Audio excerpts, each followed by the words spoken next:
మొదటగా ఈ వీడియోలో మనం భగవద్గీత అధ్యాయము 3 శ్లోకము 35ను పరిశీలిద్దాం. కర్మయోగంలో శ్రీకృష్ణుడు అర్జునుడికి స్వధర్మం యొక్క ప్రాముఖ్యతను వివరిస్తున్నాడు. ఇతరుల పనులను చూసి ఆకర్షితులై మన కర్తవ్యాన్ని విడిచిపెట్టడం ఎంత ప్రమాదకరమో ఈ శ్లోకం మనకు స్పష్టం చేస్తోంది. మొదటగా ఈ పవిత్ర శ్లోకాన్ని భక్తితో విందాం.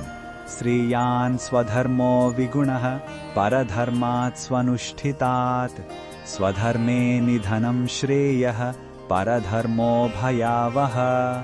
ఈ శ్లోకం అర్థం ఏమిటంటే, మనకు నిర్దేశించిన కర్తవ్యాన్ని అంటే మన స్వధర్మాన్ని కొన్ని లోపాలతో చేసినా సరే అది ఇతరుల ధర్మాన్ని పరిపూర్ణంగా ఆచరించడం కంటే ఎంతో శ్రేయస్కరం.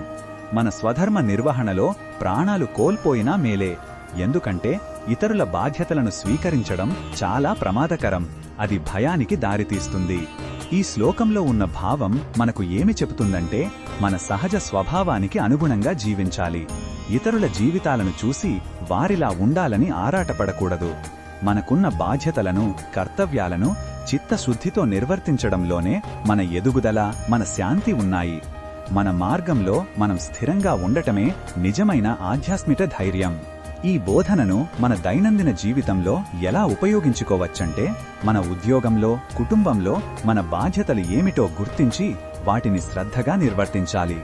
ఇతరులతో పోల్చుకుని వారిలా సంపాదించాలని, వారిలా జీవించాలని ఆరాటపడి మనశ్శాంతిని కోల్పోకూడదు.